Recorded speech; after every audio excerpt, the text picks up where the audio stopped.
11 June 2021. Good evening, dear viewers. It is exactly 6 p.m. in Yaoundé. Welcome to our last edition of the English Prime News of Akamtis Television. We begin this news right away with our headlines. 4 bills have been presented at the National Assembly for examination during the June 2021 plenary sitting. The meeting, during which the bills were presented to the committee, was chaired by the Speaker of the National Assembly, Honorable Kamer Jibril, at the Yaoundé Conference Center. Public independent conciliators have been appointed by the President of the KIP. Simon Tamfo for the Northwest and Dorothy Atabon for the Southwest regions, respectively. A free blood donation campaign organized by the Association of Students of Cameroon at the Yaoundé University Hospital as efforts to sensitize the public on the importance of blood donation. These and more will be yours in a subsequent newscast.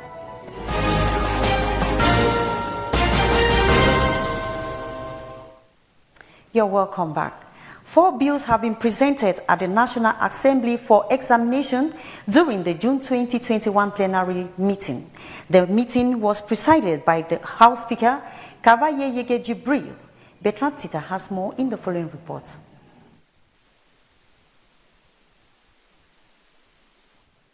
Members of the legislative arm of the government has gotten into full action at the conference center with the chairman's conference constituting bureau members and committee chairpersons, chaired by the Speaker of the House, the Right Honorable Kamer Jibril, to consider 4 bills presented.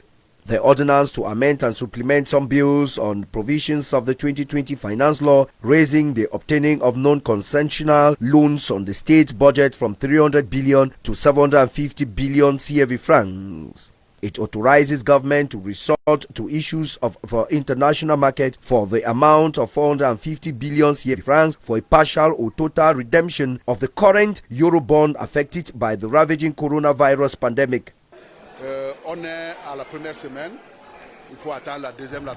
We're still in the first week and we look up to the second, third and fourth weeks to receive the proposal of laws that we will meticulously deliberate upon for the good of the population that has elected us into office. As you all know, we have a common enemy which has equally affected our economy, and the budget for this year was decided upon last year, and that was and is still a major difficulty we are facing. The Foreign Affairs Committee will scrutinize the stepping stones agreement towards the bilateral economic partnership agreement between Cameroon and the United Kingdoms of Great Britain, plus a visa cooperation accord with the Swiss Federal Council. Meanwhile, the Committee on Production and Trade will examine the bill that governs access to genetic resources. This will help ensure that we are eligible to self-development with the financial benefits arising from their utilization fluently and equitably distributed in line with the Nagoya Protocol. Independent councillors have been appointed by the President of the KIP. We have Simon Tamfo from the Northwest region and Dorothy Atabon from the Southwest region. Who are these personalities? Tabby Clarkson tells us more in the following report. Simon Tamfo and Dorothy Atabon Epos Motaze have been appointed as the very first public independent conciliators of the Crise, Heat, Northwest and Southwest regions of Cameroon, respectively. They were appointed by a presidential decree this Thursday. The newly appointed public independent conciliator of the Southwest region, Dorothy Atabon Epos Motaze, is a 61-year-old retired professor who hails from Menji in the Bialem Division, Southwest region of Cameroon. She is the former regional delegate for basic education in the Southwest. On the other hand, the newly appointed public independent conciliator of the Northwest region, Simon Tamfo is a 66-year-old retired engineer in petroleum geology. He hails from Taku, a locality in Kamer, Dongat Mantum Division in the Northwest region of Cameroon. He is equally the former director of exploration at the National Hydrocarbons Corporation. He is equally a graduate from the University of Ibadan in Nigeria. And we all know that the task ahead of them is quite tedious. According to section 367 subsection 3 of the General Code of Regional and Local Authorities, the public independent conciliator in the Anglophone regions shall be responsible for examining and settling disputes between users and regional and council administrators. He or she has the duty to defend and protect the rights and freedoms with regard to the relationship between citizens and the region or the councils. We simply wish them the best in this new challenge. We now talk health, where the Prime Minister, Head of Government, Chief Dr. John Gote, has called on stakeholders to multiply efforts to sensitize the public on the importance of taking the COVID-19 vaccines against the COVID-19 pandemic that has been ravaging lives in the country. He was speaking at the Star Building while chairing a June interministerial meeting. Tabi, we have this report with BrigadeAntiSardinard. The June session of Interministerial Committee concerned on the steady drop in COVID-19 infections in Cameroon, which started since February 24, 2021. Only 152 patients are in hospital nationwide, with 23 patients on oxygen. The Interministerial Committee deliberated on measures to post during the meeting organized on Wednesday to scale up vaccination against COVID-19 in the country. The government is doing well, and we are mastering the epidemiological situation.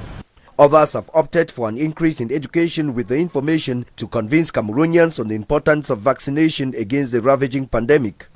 Although more measures such as presentation of vaccination cards before traveling or having access to public structures seems to have been waved aside, the government is looking forward to adding other measures in the future. Thus, it is very important for Cameroonians to get vaccinated against the ravaging pandemic. If need be, it will be imperative to make it compulsory for Cameroonians to get vaccinated. The June session of the Interministerial Committee meeting was chaired by the Prime Minister, Head of Government, Chief Dr. Joseph John Gote at the Star Building. An economic partnership agreement has been signed between Cameroon and the European Union. This agreement was signed between the Minister of Economy, Regional Development, Alamin Ousmane May, and the head of the European Union, Philippe Van Damme, in Yaoundé. BrigadeAntiSardinard has more in the following report.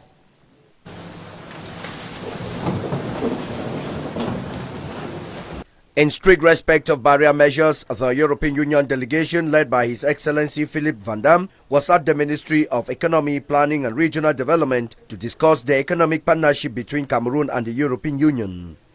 The economic partnership agreements are being implemented gradually, so what is important now is to better inform the Cameroonese enterprises of the opportunities offered by the IPA, and at the same time we also still have some outstanding issues that have to be solved, notably the rules about of origin.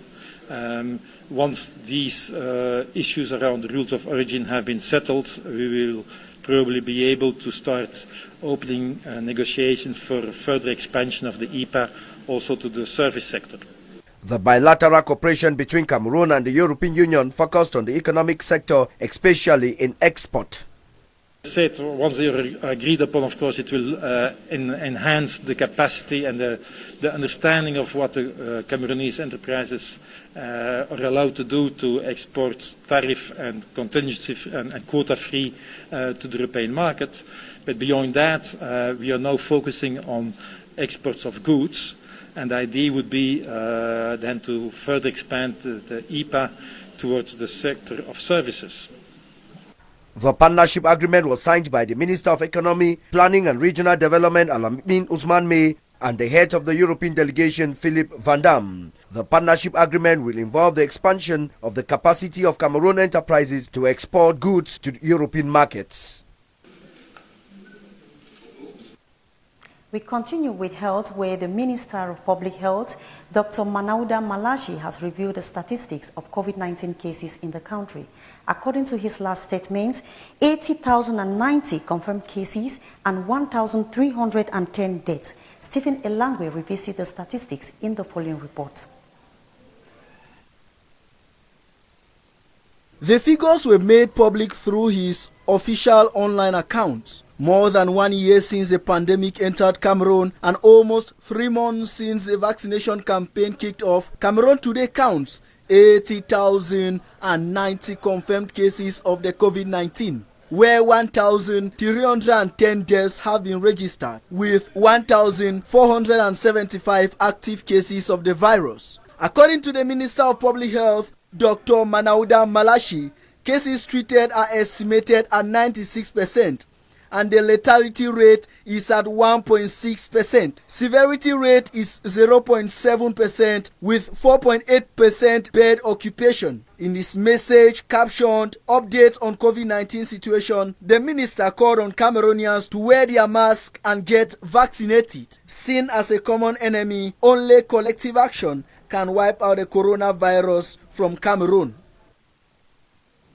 We continue with health, where a free blood donation campaign has kicked off, organized by an association of Cameroonian students at the Yaoundé University hospitals. This as efforts to sensitize the public on the importance of blood donation. Geraldine Nassi tells us in the following report. 123 Geraldine's paper. In prelude to the International Blood Donor Day that will be commemorated on Monday, June 14, 2021, a blood donation campaign was held this Friday, June 11, at the Yaoundé University Hospital by the Association of Students of Cameroon for a voluntary blood donation for the health of the Cameroonian population. This campaign is aimed at creating awareness and educating students and the population of Cameroon. As a student studying medicine, we are the first to donate blood in hospitals as far as blood donation is concerned. So we have decided to help the population. When I donate blood, immediately after some time, I am fine. It is therefore not everybody that feels difficulties or pains after blood donation.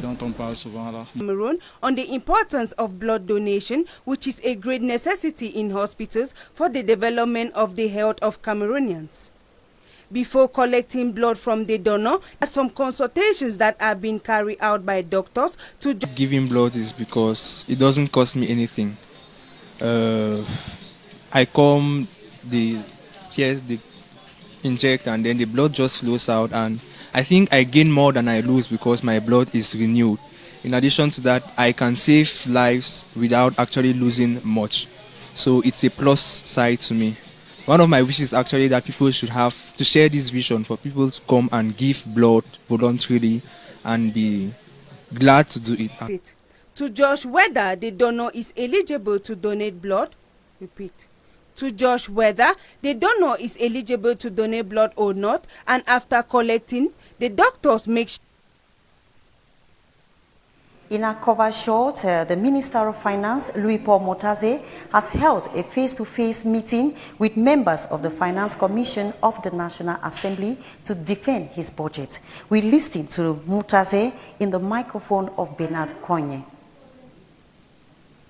You know, in the budget 2021, we had a ceiling for the non-concessional loans.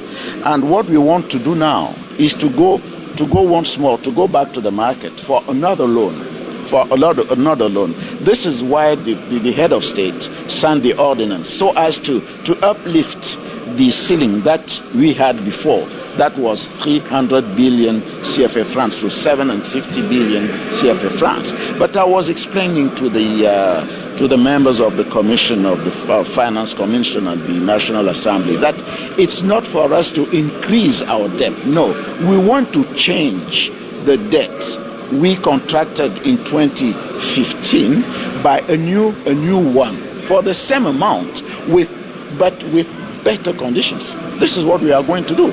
That means that we go back to the market to look for 450 billion CFA francs, but with better conditions than the conditions we had. The Minister of Water and Energy is on a walking visit in Melong to discuss with the population on how to replace rotten poles that has greatly contributed to power cuts in that part of the region. Stephen Elangwe has details in the following report.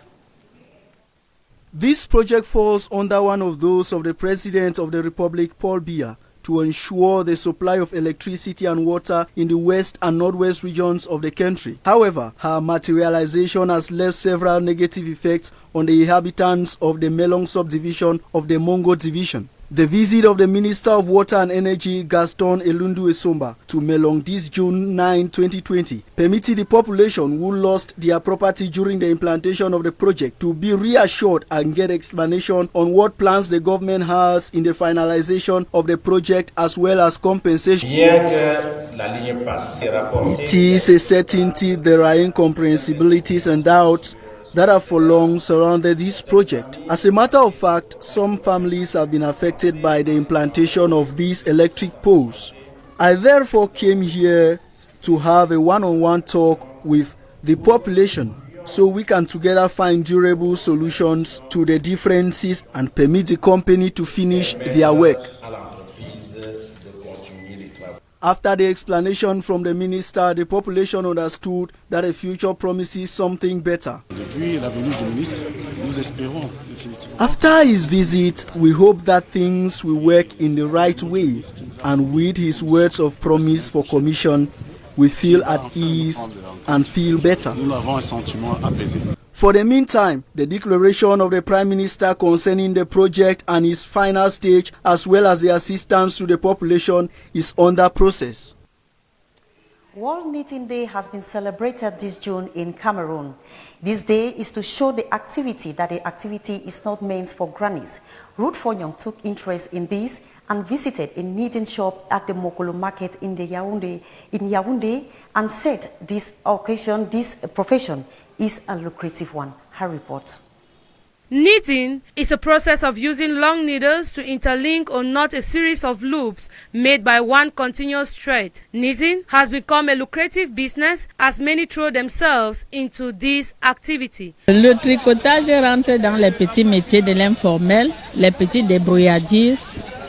Knitting is one of the informal trades. With this, it fits only its name. You cannot have big projects on this unless you are sponsored. If not, when we are just managing, we can't really have hope. But having projects, ambitions, you can count on it. Knitting with the hand cannot have enough strength to fit our ambitions. But with the hand, we can have what to eat. Pour nourrir nos ambitions. Mais avec notre main là, on peut quand même avoir de quoi manger. In the capital city of Cameroon, precisely in the Mokolo market, a knitter says this thread is inborn. Le tricotage est inné. With me, knitting is inborn. My mother was knitting. My father was knitting. Many people who see and appreciate the outcome of knitting go in for training. À nos jours, nowadays, I have trained many students. I have also trained little girls who have nothing doing. I have not put a signboard for that, but when they see me knitting, they come to me to ask if I can teach one. From time to time, I train you. De temps en temps, je forme quelques-unes. A knitter does not necessarily have to teach his or her child for them to be able to knit. I learned knitting from my mother, who knows it is inborn in house. As she usually does it, I'm there, I look at how she does it, and sometimes she will give me the trials for me to try it, yes. So I learned it from my mother. June 11 is the International Day for Knitting. In the past, some people have used this event as a means to show the general public that not only grannies knit. Knit in Public Day is about showing the general public that knitting can be a community activity in a very distinct way. We now move over to our sports page where Dieudonné Tem, who died on May 2021, will be laid to rest next week. The coach of the national cycling team is being honored by the Cycling Federation. Tabby Klassen has more in the following report. Et la Fédération camerounaise de cyclisme est en train de programmer d'autres compétitions. Coach Dieudonné Ntep will be laid to rest next week. His burial official program is out. The coach of the national cycling team, Ntep Dieudonné, died on May the 10th on his way to Benin, where the national cycling team was to take part in the cycling tour. He died in a fatal accident in Bankomo on the Yaoundé-Douala highway. The National Cycling Federation is since then paying tribute to Coach Dieudonné Ntep, a man who has dedicated his entire life to cycling. Before his burial next week, a series of wake-keeping ceremonies are ongoing at the Federation, and to the National Cycling Federation President Honoré Yossi, the sudden disappearance of Ntep Dieudonné is a big loss to the Federation. Dieudonné Ntep died on May the 10th at the age of 62. We now take you out of the country where the G7 leaders have posed a landmark photo ahead of the plenary session of the three-day summit. This is very important to the president, who has never been a member of the World Leaders Club. Let's have detail with Geraldine Nasi. The G7 leaders posed the landmark family photo in Gabis Bay, England, ahead of the first plenary session of the three-day summit. It is a major moment for President Biden, who has been near the center of the African foreign policy establishment for decades, but never as a member of the World Leaders Club. He took his place this Friday alongside the leaders of the United Kingdom, France, Germany, Italy, Japan, Canada and the European Union to pose for a photo marking the start of the G7 summit. The global economy is up first in the summit, with the global tax rate and aid for countries in need on the docket. This effort, the White House say, will forget a more fair and exclusive global economy as the world leaders gather in Cornwall. President Biden and G7 partners are therefore committed to a global discovery that benefits the middle class and working families at home and around the world. That report on the G7 summit brings us to the end of our English newscast of Acamdis Television. But before we say goodbye, here are the headlines. The 4 bills have been presented at the National Assembly for examination during the June 2021 plenary sitting. The meeting during which the bills were presented to the committee was chaired by the Speaker of the National Assembly, Honorable Cavaye Yege Jibri, at the Yaoundé Conference Center. Public independent conciliators have been appointed by the President of the KIP, Simon Tamfufai for the Northwest region and Dorothy Atabon for the Southwest regions, respectively. A free board donation campaign organized by the Association of Students of Cameroon at the University of Yaoundé Hospital as efforts to sensitize the public on the importance of blood donation. Thank you very much for being there. We want to say don't go away. Stay to the company of our more interesting programs of Acamdis Television. We'll meet you next week, same time, 6 p.m. for more interesting stories in and out of the country. Have a blessed weekend.